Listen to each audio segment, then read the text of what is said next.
আলু আলু আলু বাঙালি বাড়িতে আলু আর আলু, যে কোনো তরকারিতে আলু তুমি পাবেই।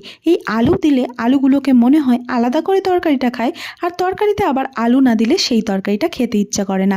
তো এই আলু দিয়েই এই পুরো সপ্তাহটা আমি এক্সপেরিমেন্ট করব। আলু এক্সপেরিমেন্টের আজ প্রথম দিন। আজ বানাবো পটেটো স্টিক। দেখো কথাটা কেমন আটকে যাচ্ছে। তারপরেই আলুর ছালগুলোকে আমি টুকটুক করে ছাড়িয়ে নিলাম, তারপরে আলুগুলোকে টুকটুক করে কেটে নিলাম। এরপরেই নুন দিয়ে সেদ্ধ বসিয়ে দিলাম। আলুটা সেদ্ধ হলে ভালো করে ম্যাশ করে নিলাম। দিয়ে দিলাম নুন, কর্নফ্লাওয়ার, হলুদ, লঙ্কা গুঁড়ো, দিয়ে দিলাম ধনে মরিচ গুঁড়ো, আর তারপরে দিয়ে দিলাম একটু ধনিয়া পাতা। ভালো করে আলুটাকে মেখে নিয়ে একটা চাটাইয়ের ওপর এইভাবে তেল মালিশ করে দিয়ে দিলাম গোল করে, একদম রুটি তৈরি করে। তারপরেই ছুরি দিয়ে এই রকম লম্বা লম্বা কেটে নিলাম। এটাই হলো আমাদের পটেটো স্টিক।